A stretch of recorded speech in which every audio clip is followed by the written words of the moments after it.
is, or at least we usually do. We have a sense of what it means.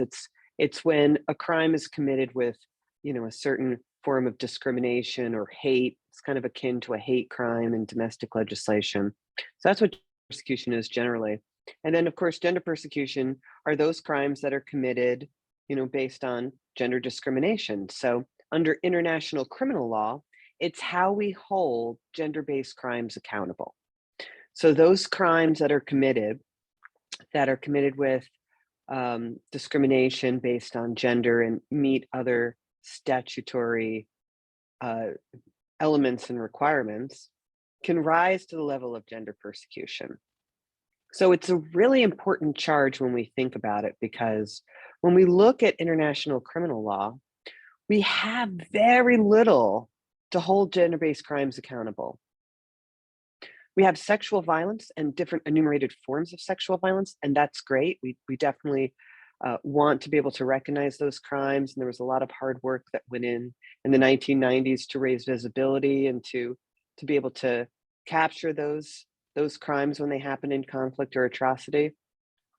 But we really haven't been able to capture gender crimes that happen outside of sexual violence. And, to be honest, we still have a lot more work to do to capture sexual violence as crimes.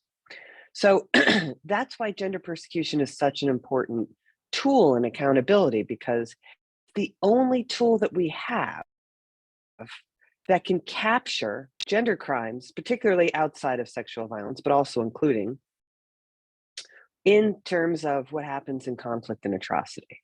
So what's the problem? This is a good tool, right? Well, the problem is there's never been a single successful prosecution of gender persecution ever, even though it's existed on the law books for some decades. That's problematic. And I should just back up and say a note on prosecution, that really we're talking about accountability. So whether we're talking about truth and reconciliation processes, restorative justice, or traditional accountability, you have to first recognize what's a crime, right? Or what's wrongdoing. We have to agree on what that is. And that's what gender persecution does for us. It gives us an opportunity to be able to say that gender crimes, gender-based crimes, are wrong, and that they should be held accountable depending on the mechanism that's being used to hold them accountable. But we've never had a successful accountability mechanism hold gender-based crimes accountable. And that's a problem. That's a big problem. And part of that problem really comes down to not understanding how gender-based crimes work in conflict, not understanding that torture and murder, forced displacement, that these are crimes that can happen because of gender discrimination. When a woman is tortured because a perpetrator thought her skirt was too short, or because she was a doctor and took her gloves off to perform medical duties and was considered to be out of dress code compliance, or when somebody who's perceived as LGBT is killed because of it. These are gendered crimes. These are examples of crimes that fall outside of the scope of sexual violence, but are gendered. And, international criminal law it's set up to capture that torture and that murder. Those are crimes and we recognize them. But it's not so good at catching the why. Why did the torture happen, right? Why did the murder happen?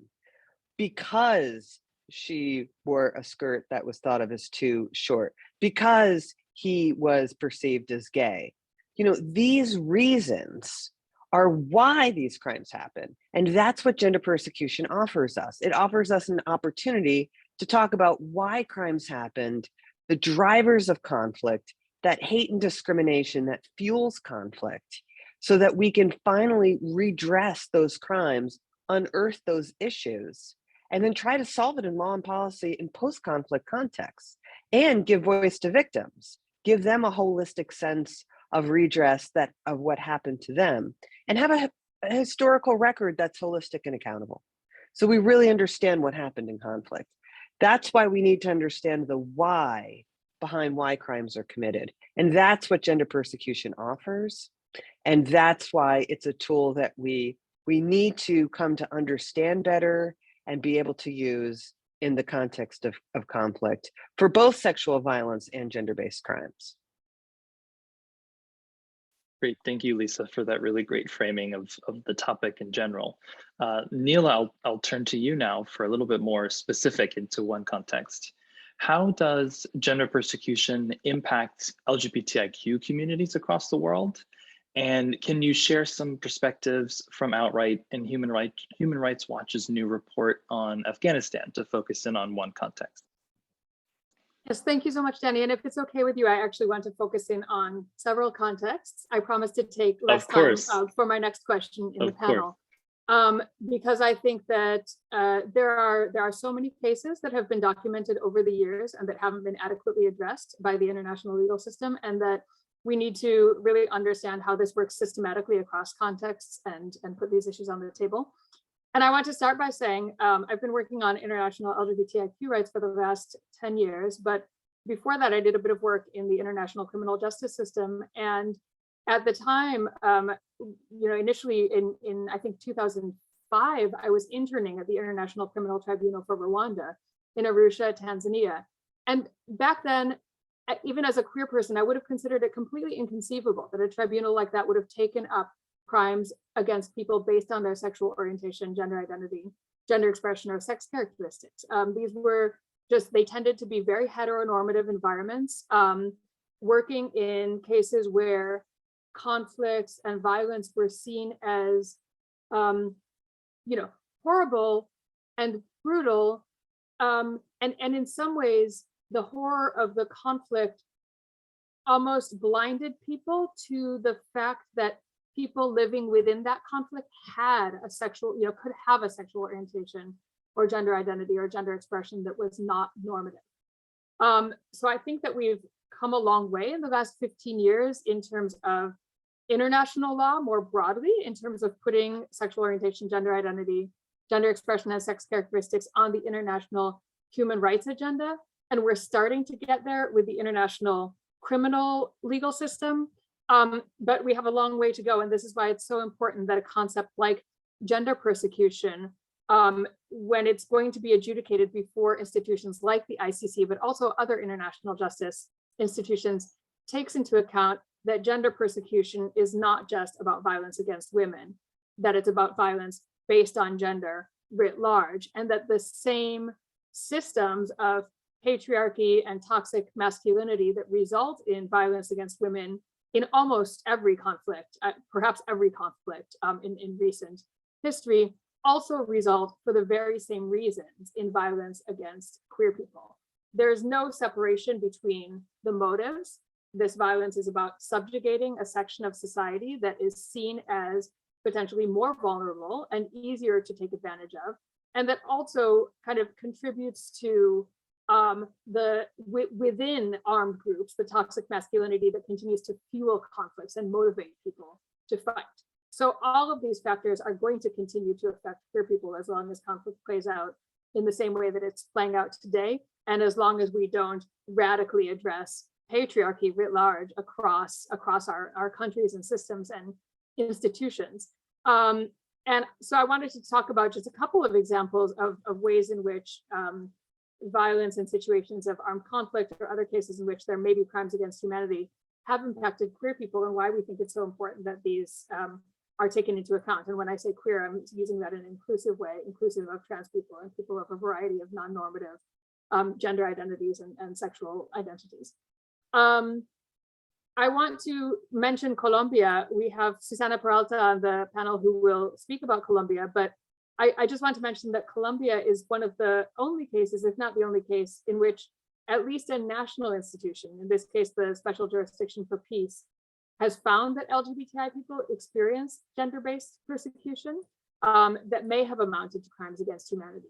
And these were cases in Colombia's armed conflict in which both members of the FARC and the Colombian security forces and paramilitary groups were carrying out violence against LGBTI people, including sexual violence, physical assault, torture, arbitrary detention, kidnapping, and forced displacement on the grounds of their sexual orientation and gender identity. So Colombia is the one case that I'm aware of in which we're making some progress on illuminating the fact that these types of crimes constitute gender persecution and that LGBTIQ people are uniquely vulnerable. Danny asked me to speak about Afghanistan, and that's a case in which Outright International published a report a couple months ago in January, in which we had documented the types of violence and abuses that LGBTIQ people were experiencing in the months immediately following the Taliban takeover in August 2021. Now, I don't want to say that what we've documented so far necessarily constitutes evidence of the types of crimes against humanity that would be adjudicated under the Rome Statute, for example. That may be the case.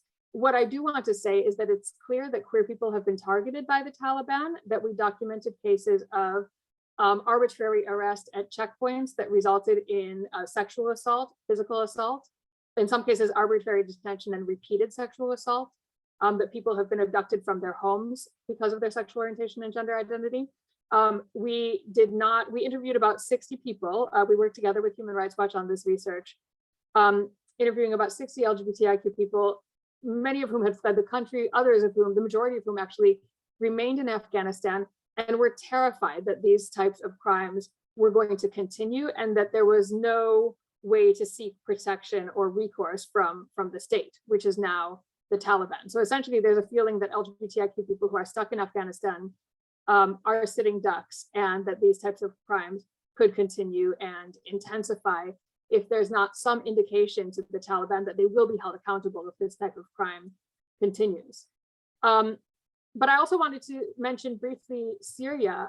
While I was at Human Rights Watch, my colleagues were documenting sexual violence against men and boys and transgender women in Syria, in the Syrian armed conflict. And what they found was that there was a significant amount of sexual violence against men and boys of all identities, including heterosexual men and boys, but that it took on a particularly intensified dimension, and that the atrocities intended to augment when people were identified as gay or bisexual or trans or non-binary. And the types of cases documented included rape, genital violence, including beating and electric shock and burning of genitals, threats of rape, and forced nudity. For instance, in one case, a gay man was arrested by the Syrian intelligence agency for anti-government protests, and he was initially arrested together with a group of his friends for protesting, but once he was detained by the Syrian intelligence, they checked people's phones, discovered that they were presumably gay or bisexual, and said to them, "You're not only against what is right, but you are also faggots." And what the young man Yusuf told us was that at that point, all the aggression was multiplied by 10. They were happily doing it. And he mentioned being raped with sticks as one of the forms of atrocities that he experienced in Syrian prison. In another case that we documented, a non-binary person who was 15 years old was arrested at a checkpoint by a soldier who looked at their ID, noticed that their gender was in some ways non-normative, and considered them a target. This person was held for 10 days by this soldier and raped for 3 to 4 times a day. And checkpoints are something that across my work, both with Human Rights Watch previously and now with Outright Action International, we found that wherever there are checkpoints, so this is in armed conflict and also in other militarized settings, where there are checkpoints, LGBTIQ people are vulnerable. Their IDs get checked, people get pulled out of line, people's gender expression is interrogated, and there's often no accountability for what happens to queer people in these circumstances. I want to mention Yemen. Yemen is one of the few cases actually in which the UN group of experts that investigated crimes against humanity and other serious crimes in Yemen documented incidents of violence against LGBTIQ people in the conflict in Yemen. And I also, of course, want to mention Ukraine. This is obviously at the top of all of our minds right now, and Outright has been fundraising for LGBTIQ people who are trying to flee Ukraine, as well as those who are in Ukraine. We've had a huge outpouring of support. I mean, it's really remarkable how much people want to come to the defense of LGBTIQ people in and from Ukraine. And I want to just talk briefly about some of the things that we're concerned about there. At the moment, there's no specific evidence of LGBTIQ people being targeted by Russian forces in Ukraine, but we're very aware of the history in Chechnya, in which gay and bisexual men were abducted, tortured, and forcibly disappeared, while Russia, which had recently passed its anti-LGBT propaganda law, turned a blind eye to the atrocities. And we know that in Ukraine right now, not LGBTIQ activists at the moment, as far as we know, but other activists, human rights defenders, journalists, and local politicians are beginning to be targeted for forced disappearance. For instance, there was a human rights defender in Kherson just a few days ago who had been documenting Russian human rights violations, and he was forcibly disappeared, presumably by Russian forces. Given the depth and intensity of anti-LGBTQI sentiment that is advanced by the current Russian regime, we think that there's real cause to be concerned about LGBTIQ activists, many of whom are part of the resistance. And if they are targeted, it will likely be both for taking part in the resistance and also simply for being visibly queer and for being queer organizers. I also just want to say that, all these things that are happening now, violence against queer people in armed conflict has been happening for forever and has been documented for decades. But it also seems likely that there's an increased risk in the kind of polarized political environment in which we live now, where far-right groups are suggesting that LGBTIQ people are a threat to the fundamental social order, that we're a threat to the traditional family, that we're a threat to children. When this kind of rhetoric is kind of broadly circulated and particularly when it goes unchallenged, and in some cases it can't be challenged because there are restrictions on freedom of expression of queer people who would like to advance alternative viewpoints.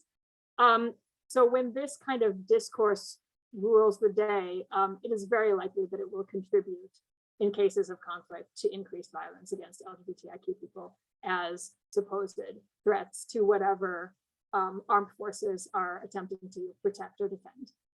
So for all of those reasons, Outright is 100% in support of gender persecution being understood to include all of these types of abuses, so that we ensure that if there is need for international criminal justice, that we will not be excluded. Great, thank you, Neela, for those really powerful examples, and I think they really highlight the scope of how gender persecution impacts communities across the world, particularly queer communities. You raise another interesting point at the end of your remarks of really the connection between rising acts of gender persecution with kind of this groundswell of authoritarianism or fundamentalism around the world that we see kind of increasingly in every region, which I think is a really important link to make. So thank you for that. Now, Susanna, I will turn to you. Can you share with us how gender persecution impacts communities in Colombia, and what is Colombia Diversa doing to end impunity for these gender-based crimes? Well, first of all, thank you. I'm so happy to be here. It's grateful and honestly inspired. It's inspiring to see both Lisa and Neela and yourself, Danny, to talk so eloquently and in an advanced manner about these matters. I'm proud to be here. So thank you. And hello, everyone. I'm also happy to let you know about how discrimination and gender-based violence affects queer Colombians particularly, and particularly during the Colombian armed conflict.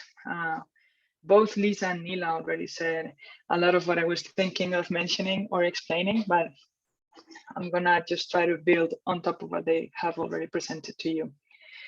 At Colombia Diversa, the organization I work at, we're trying to make the most out of the transitional system that is in place. That system started with the final peace accord that was signed in 2016 between the Colombian government and the former guerrilla group FARC that both Neela and Lisa already mentioned.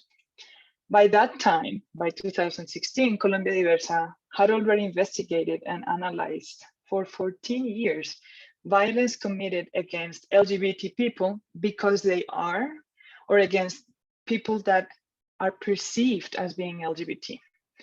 And that violence is called prejudice-based violence and is the result of the belief that queer people are disobedient of the social norm. Therefore, perpetrators believe LGBT people must be punished, instrumentalized, that is to take advantage of them, or expelled. And that expulsion includes both being pushed outside of your community or eradicating that bad part out of your body, out of our bodies. And this particularly is related or is done by torturing us with conversion practices or means like sexual slavery. So by 2016, Colombia was up and ready. We had already gotten equal marriage, equal adoption, like equal rights overall in Colombia. That is a very interesting scenario. There is no formal discrimination in Colombia. We have exactly the same rights since around 2014 or 2016. So by then, when this peace accord was signed, we were eager to participate in national peace building activities. And we really wanted to shed light on what was it that truly happened to LGBT people during the war, because nobody had done that. Nobody knew. So after doing thorough fieldwork and research, we came to the conclusion that it was not a thing that had happened to them. You couldn't narrow their stories into one kind of victim or one kind of crime or one particular set of crimes. Everything had happened to them, to all of them, trans men, bisexual, cisgender women, gay men, etc. It happened in all sorts of orders. First threats and then beatings, first sexual violence and then threats. There was no particular script or order that could be established. We were sort of at a loss at that moment when we realized it was all over the place, both victims and crimes. And that is when we realized we should be focusing not on what happened to them, but on something they did have in common, and that was the discriminatory motivation of their perpetrators. And that's when international criminal law came and saved the day, because it had a tool for this, the crime of persecution. But then we faced another obstacle. Persecution motivated on what exactly? There wasn't, and there is not yet, a kind of persecution that is based on sexual orientation or gender identity. And the definition of gender in the Rome Statute is very limited, and I'm sure we're all aware of this. That particular article, I'm talking about the 7.3 of the Rome Statute, that says, and I'm going to read it, for the purpose of this statute, it is understood that the term gender refers to the two sexes, male and female, within the context of society. The term gender does not indicate any meaning different from the above. So that definition is clearly trying to reduce the scope of gender persecution and how far it can actually reach. Nevertheless, following queer and feminist theory, we quickly realized we were in fact before acts of gender persecution, as both Neil and Lisa had already explained better than I could. But LGBT people were being attacked because they were not being men or women enough. Because the most important aspect of being a man or of being a woman is being cisgender, of course, and being heterosexual. The context of Colombian society dictates that in order to be a man or in order to be a woman, you have to be cisgender and straight. Therefore, LGBT people were being persecuted because of their failure at performing gender in manners that armed actors considered it appropriate. This argument, we've showcased this argument in our book, Orders of Prejudice. You can find that. Thank you, Jen. She put the link on the comments section. So to sum up and obey the time limits, gender persecution is sort of the translation that here at Colombia Diversa we did for prejudice-based crimes. And they happened frequently and with grave consequences during the Colombian armed conflict. We're trying to bring these crimes before the transitional justice system that, as has already been mentioned, is the special jurisdiction for peace. And what we're trying to do, because Nila already, and I'm going to take a quick minute on this. As Nila already said it, I think it is the one only institution that has showcased or said that gender persecution was committed against LGBT people. But that was said in a decision that so far is not binding to any of the actors, like either perpetrators or victims. It was delivered by the Special Jurisdiction for Peace about the situation of LGBT victims, but so far we have not reached the stage to where either perpetrators or victims claim responsibility.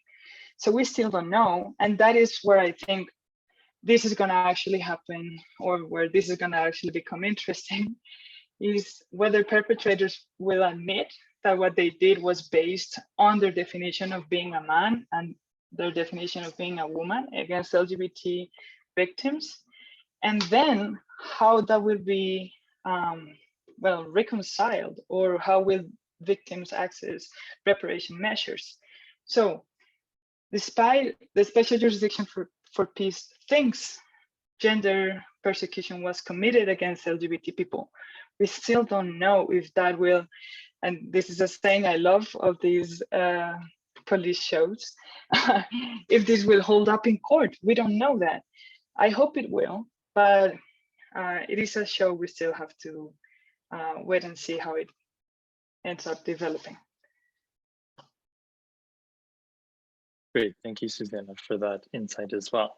So I want to shift the conversation now to the policy paper. I think we've heard some really powerful examples of how gender persecution plays out in different contexts around the world for different communities. And it can be, it is certainly a bleak situation, and it is a tough topic to talk about. But we do have this kind of ray of hope if we zoom out a little bit and think about the tools that we have to address gender persecution at a broad level and also at the grassroots. So Lisa, I will turn to you and ask specifically if you could tell us about the new policy initiative at the ICC that you're leading with the prosecutor and why it is such a pivotal moment for gender justice. If you could walk us through what the policy initiative is and how it could have a real impact. Well, thanks for that, Danny. As Susanna was saying, we have this definition in the Rome Statute for gender under gender persecution that, well, it's opaque, right? It's a little bit confusing. And it's certainly outdated. I mean, it's been around for a couple of decades, and in that time, it's never been reused again in any other official document or resolution or whatnot.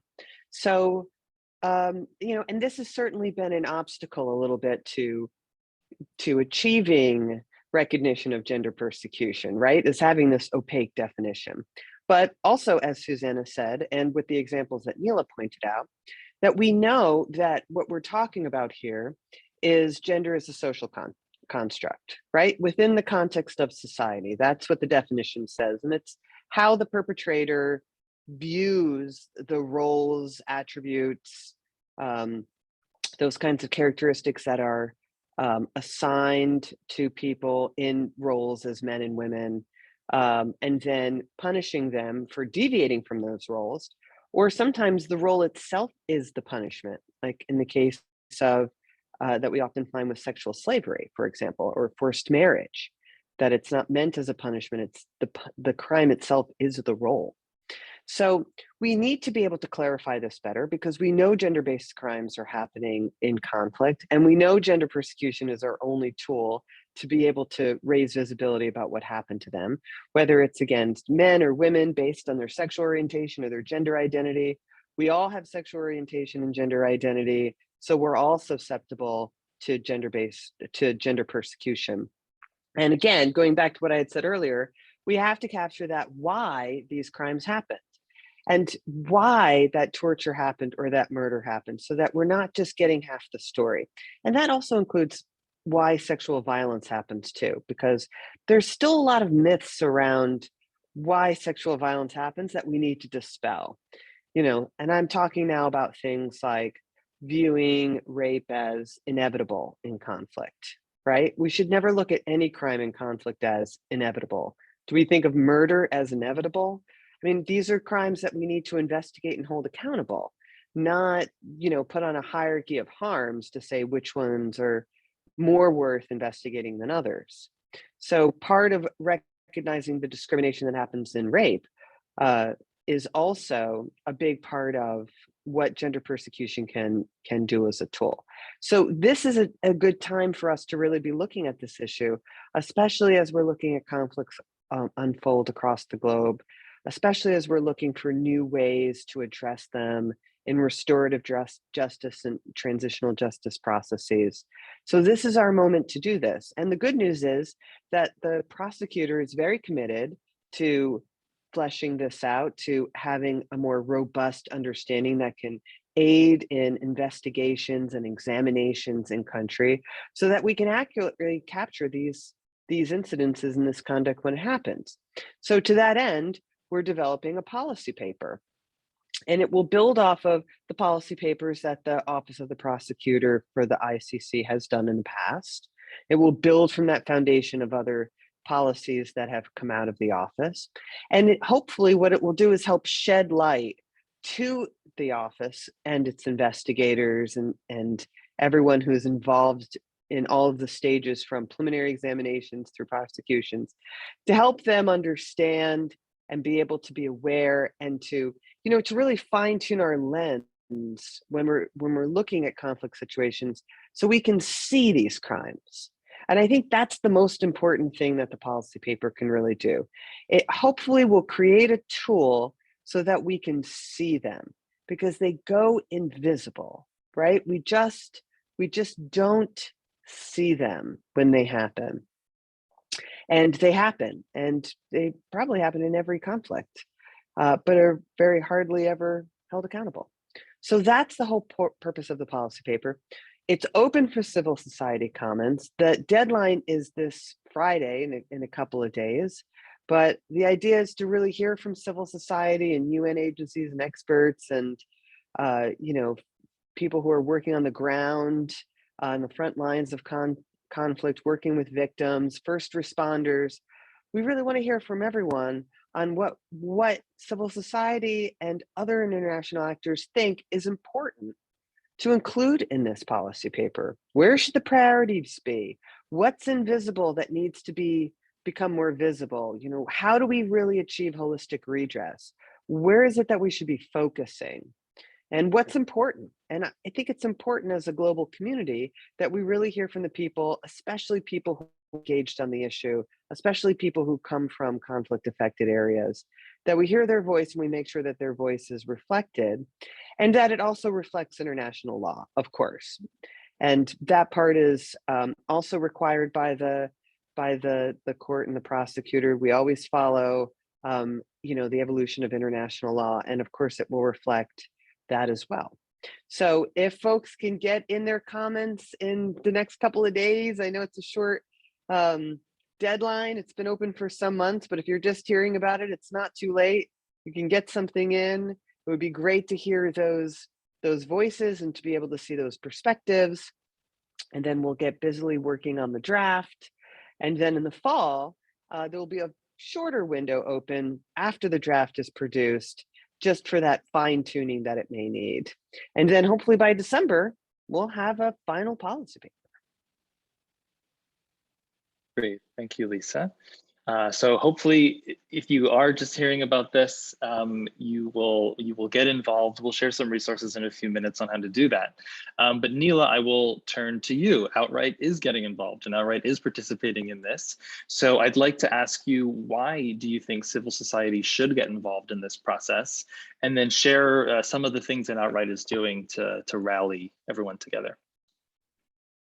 Sure, thanks, Danny. And thank you, Lisa, for what you said about the invisibility of these crimes of gender persecution against our communities. I think the reason why Outright is getting involved, in addition to what I've already said, is that Outright has always had an aim to visibilize serious crimes against LGBTIQ people. Sometimes that's easier than other times. Some may remember that in 2015, 2016, Outright was at the forefront of bringing to the world's attention the crimes committed by ISIS against gay and bisexual men in Iraq and Syria. We were working together with our partners, Iraq Queer and others, to document the killings, in some cases, ISIS throwing people off of buildings. Now, this was put on camera, it was put on YouTube, it was accessible, it was obvious ISIS took ownership for these crimes. That's not always going to be the case. Most of the time, that's not always going to be the case. And so we are, if we want these crimes to be visibilized and held accountable, there's going to need to be serious intention behind that.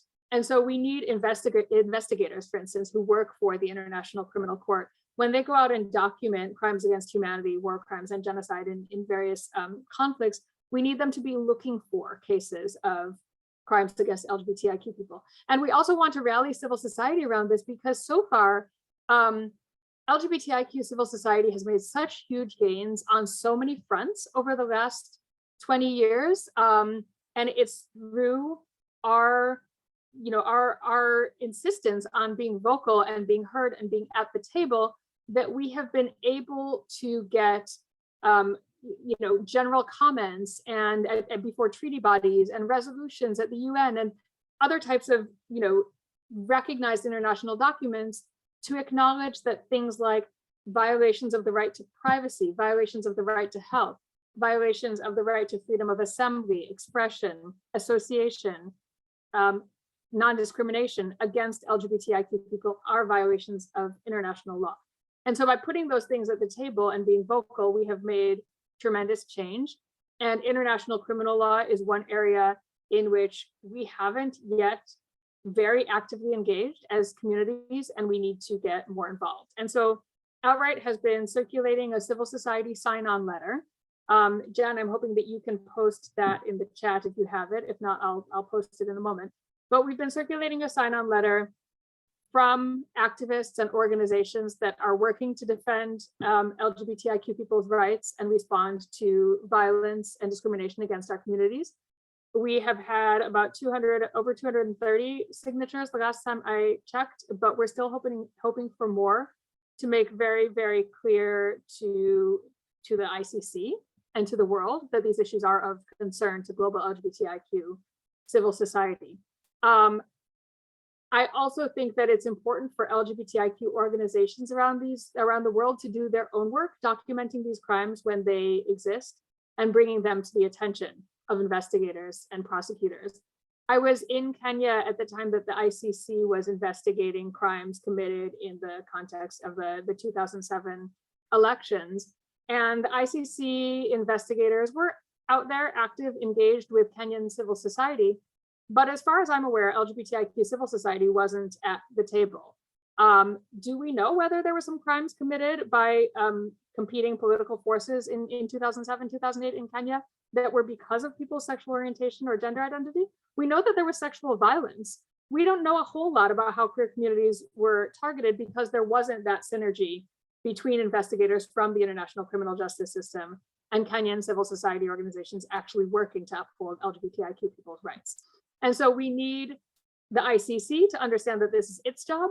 And we also hope that global LGBTIQ civil society organizations will understand that this is their job and take this on, so that in the rare cases, because we hope that they will be rare, Outright believes that resorting to the criminal legal system should often be a last resort, and that we want to prevent crimes against our communities and not just kind of imprison people for them. But when we're talking about serious international crimes that reach a certain level, there is often no other solution other than relying on international criminal justice to send a clear message that these kinds of crimes are entirely unacceptable. We need governments to know that. We need armed forces to know that. And it looks like civil society organizations are really rising to this call to make clear that their position is that crimes against LGBTIQ people can be gender persecution and should be identified as such. So we really appreciate what everyone's done so far. You can circulate the letter. We had, for our letter, we had put that there was a deadline of today, March 16th. We've extended it to March 17th at 9 a.m. EST. And of course, you can also submit letters or submissions independently by March 18th. We're trying to compile as many signatures by March 17th so that we can put them together in a letter, make it look nice, and send it off to the ICC to really make our statement about this important issue. Perfect, thank you, Neela. I'll turn to Susanna next, and then we will get to questions. So if you have questions, those who are attending, feel free to add them to the Q&A. So Susanna, turning to you, what impacts will this policy paper have on LGBTIQ communities in Colombia? And how has Colombia Diversa engaged with the consultation process? Thank you, Danny. Well, we are working currently. I have to finish it tomorrow. our input, we're doing it. It's a collaboration with also Women's Link Worldwide, an organization that they're advocating for reproductive rights of both women and LGBT survivors during the Colombian armed conflict. We're also working with the LGBT network that here in Latin America is a bunch of LGBT organizations that are filled with lawyers and try to do their best. And the gender group of the Externado University, along with Colombia Diversa, we're trying to prepare a draft on how the definition of gender and the institution of how to properly interpret and analyze and judge context is of the utmost importance when you're judging gender persecution crimes. So that's how it's going. It will be delivered tomorrow. I am not nervous about that at all. We will manage. We will manage with the deadline. And then the second part of the question on how this is relevant and important for us, it is, because as you may all know, Karim Khan, the current prosecutor at the ICC, closed the preliminary examination on the situation of Colombia in October 2021. That was after almost 18 years of it being open. It was also done after a whole year of negotiations between the former prosecutor, Fatou Bensouda, and Colombian civil organizations. We were discussing how to move forward, how to close or not close or keep it pseudo open, that preliminary examination. So this closure happened, to be honest, overnight, without consulting civil society organizations, without consulting victims. And with the sketchy timeline, it was only the third month of Prosecutor Khan holding that position. It seems at least rushed. But anyhow, it happened that way. No final report was issued on the situation of Colombia, but a cooperation agreement was signed between the office of the ICC prosecutor, of the prosecutor office at the ICC, and the Colombian president. This is a strange document. It had never been done before, and we're still trying to figure out exactly what grounds it has got, how civil society can work around it. You can see the document in the link. Thank you, Jen. So kindly just sent you on our chat. So what this cooperation agreement says in its full 6 pages of length is that the Colombian government will be truly committed with the transitional system, particularly the transitional court, the special jurisdiction for peace we have mentioned several times now. This ends up being a good thing for Colombia Diversa because persecution is not a national crime. It is an international crime that we're trying to judicialize by the international jurisdiction of the ICC and the national implementation of the Rome Statute that the Special Jurisdiction for Peace is implementing in its work. So this consultation process should mean an enhancement of the judicialization of gender persecution. And this crime should also jump up and be a priority at this transitional court as well. If you take the cooperation agreement seriously and the jurisdiction of the ICC and the international jurisdiction you're trying to bring to this transitional court. Nevertheless, we know formal compliance is not enough. It is not enough for them to say, and that's why I wanted to make that quick comment about the Special Jurisdiction for Peace saying that there are gender persecution survivors at Colombia that are LGBT. The thing that Nila mentioned in the first intervention, and then I wanted to sort of clarify that it was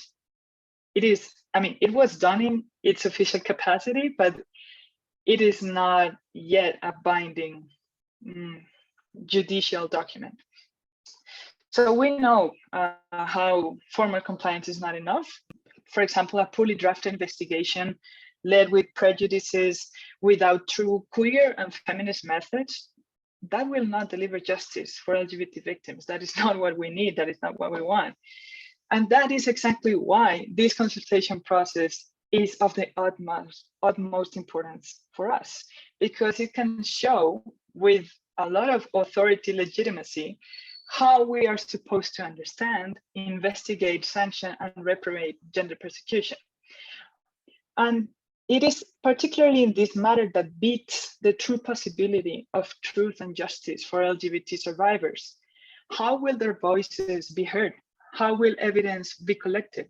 How will that evidence be interpreted by judges? Whose testimony will prevail? Because we're at this point, I represent 13 survivors of gender persecution at this transitional court. And the thing that keeps on happening is I say they are survivors of gender persecution, and then former guerrilla members say that they have no idea what I'm talking about. Nothing of that sort ever happened, at least not on their watch. So whose testimony will prevail? Survivors, perpetrators, the judges' voice? How are they going to make that decision? For example, what kind of sanctions will improve social reconciliation and truly recognize discrimination as a warfare affair? Because that is, and I think that is what Lisa David was mentioning just before, it is important to understand why this happened. Not only that a murder was committed or any other kind of crime was committed, but why that happened and how do we keep it from happening again? That is the most important thing we want. We want this not to be repeated. If we don't understand this and if we don't implement gender persecution mechanisms on investigation properly, we will never know. And then this will keep on happening because homophobia, transphobia, misogyny, it's grinded deeply on our culture. If someone doesn't take matters seriously and into their own hands on how to unearth these issues and how to properly dismantle that bias, we will never be able to do it. So all of that will be a part, all of these recommendations that will be the final moments of the consultation process will be part of this cooperation agreement I just mentioned, and how will that be fulfilled? And that is in the end the one chip we've got as society organizations and as victims advocates for bargaining with the Colombian government. You said you were gonna do, in the cooperation agreement, you said you were gonna do transitional justice right in the manner that the ICC expects you to do it. And look, here is this huge consultation process on gender persecution. Then you should, in the Special Jurisdiction for Peace, investigate, sanction, and reparate gender persecution in this particular manner. So it is a great opportunity for us, and I hold dear hopes on the results that consultation can bring for LGBT survivors and for civil organizations. Great, thank you, Sven. I also have the same hope that this can really be a really great tool, a really great opportunity. Before I turn to questions, I'll also note that Madre has been really involved in this process. We're hoping to rally as much civil society input as possible. We do have our own letter as well. Jen, if you could put those links in. Our letter compiles different priorities and feedback from our grassroots partners into one letter, a little bit more general and not focused on one particular community or country, but it is a very rights-based, international law-based approach to this topic and to this conversation. So Jen's putting those links in there. You are welcome to sign it if you haven't already. We also extended our deadline until tomorrow just to get a few more hours in for people to sign it. I think it's a really, really amazing way to get involved, no matter what type of organization you work for, community you live in. We've been, in conversation, of course, with queer groups here today. We've had conversations with disabilities rights groups, indigenous rights groups, Afro-descendant rights groups, really any sort of community or any region or focus or country that has a direct link, and really just to share how gender persecution plays out in your community on the ground is a really important contribution to this process, and one that we really shouldn't miss, and that we need to seize the opportunity for. So with that, I will open it up to questions. If anyone has them, please add them into the Q&A and we'll get them here. I don't see any yet, I'll be honest. So if any of our panelists have additional thoughts they'd like to add or comment on anyone else's response as we wait for a few questions to come in, feel free to do so. Go for it, yeah. Well, one thing I wanted to mention that I cut from my interventions because of time was, I think the difficulty of talking about gender persecution lies particularly in the main problem of discrimination, and it is that we have normalized and we've made sure that it is an everyday thing. Like we see it every day, and we don't think it's important. And that also has a manifestation when you're studying conflict or when you're studying war. It is, I think, I don't remember if it was Nila or Lisa, but one of you both said, that is why you shouldn't think of crimes as inevitable. Because we're at war, it doesn't mean that then something horrible should happen to someone. And that is sort of what we have done with discrimination in both peace and wartime. We have normalized that if someone acts, I don't know, in a feminine way, and they are supposed to be male, then you have the right to talk about their bodies, talk about their conduct, talk about their voices. You don't have the right to do that. We've come to this painful normalization of discrimination. We've gotten used to being mocked at, being singled out, being checked out, or documents, as Nila was saying. Like if I am at a checkpoint, I know I would have trouble, so I expect trouble, and then everyone feels like they're legitimized to burden me with their homophobia and transphobia. And nobody thinks that that is wrong, just because it is so common. So when we're talking about gender persecution, it is a bigger conversation, and it is a difficult one, about how we stop making these regular or daily life kind of activities, how we stop justifying discrimination. Oh no, but they're so old, they're from another generation, they don't understand, or they're from another culture, they don't get what this sort of queer conduct actually means. And those are just excuses for justifying discrimination. I think this is a call for talking with more complexity and with more time about things that affect all of us, not only queer people, but all of us. How do you perform your own gender? Everyone does that, everyone, not only queer people. How do you live your sexuality? Everyone does that, even people who do not have sex. Everyone has a relationship, an intimate relationship with their gender identity, with their sexual orientation, with their gender expression. So we have to talk about that, because so far we've been so comfortable to giving some aspects of those categories a lot of power and a lot of legitimacy before the community's eyes. And well, that is not true. And that is probably the most important part. It is not true. There is not a man that fulfills every male category, like that is strong and doesn't have any feelings and provides for everyone and plays, I don't know, sports and never cries and is super heterosexual. And there is not a single person that fulfills all of those gender stereotypes requirements. And yet it keeps on being the structure that we read and interpret others just to treat them poorly. Like, if you are not this particular kind of alpha man, then I will hit you. But then, like, nobody fulfills that. And I think that is the biggest challenge. And for me, the most important invitation for everyone here, we have to talk about sexuality and gender as something that goes by on all of our lives, not only on queer lives, but on everyone's. And that is a difficult conversation, I know, but we have to have it if we want a better world and a happier world for everyone. Thank you, Susanna. That makes me think of how so often in these spaces, you know, more feminist conversations, we kind of take all of that sometimes for granted. And this process helps us to really step back almost to kind of a back to basics. Gender is a social construct. Gender is not a box of one person.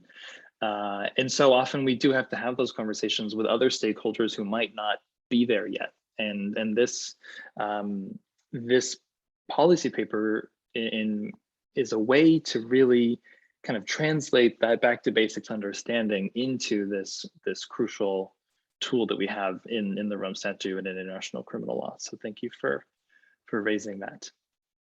Lisa or Nayla, do you have anything else to add? We don't have any questions yet, so I'll just leave it open to either of you if you have anything to add or respond to from the other panelists.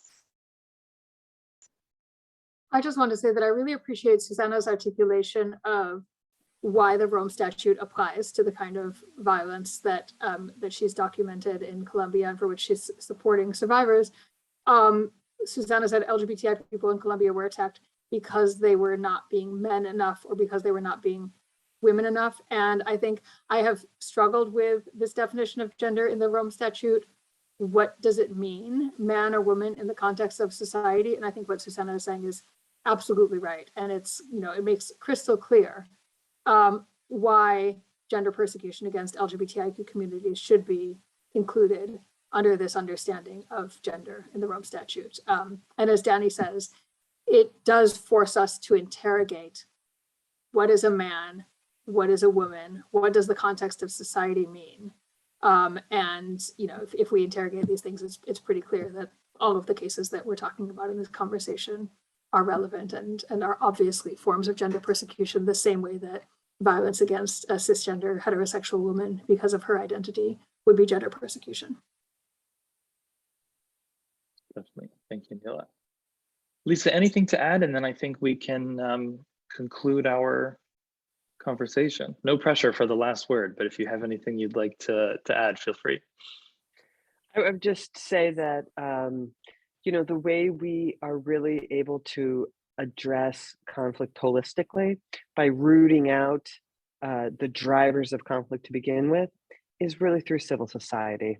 If it's not for civil society documenting on the ground, finding victims and survivors and bringing them to services, acting as first responders, holding their governments accountable for proper redress. If we didn't have these functions by civil society, we would never be able to have redress to conflict and to break the cycle of violence. So we need those voices to make that happen. And one way to do that is by making a submission to the policy paper, signing on to any of the letters that have been mentioned here, if you agree with them, and make sure that your voice is heard so that we can, you know, develop one more tool to address gender-based violence and conflict once and for all. Thanks. Wonderful. Thank you, Lisa. That's a fantastic way to wrap up. So we'll end it there. A huge thank you to our panelists, Lisa, Susanna, and Nayla. Your expertise has been super interesting today. I hope our attendees learn something today and also feel inspired to really take part in this important and groundbreaking movement. So thank you again to everyone for joining us. We hope you have a really fruitful CSW this week and next week. And feel free to be in touch and let us know if you have any questions. But otherwise, we'll sign off for now. Thank you so much for joining us. Thank you. Bye. Bye-bye. Have a great day. Thank you too.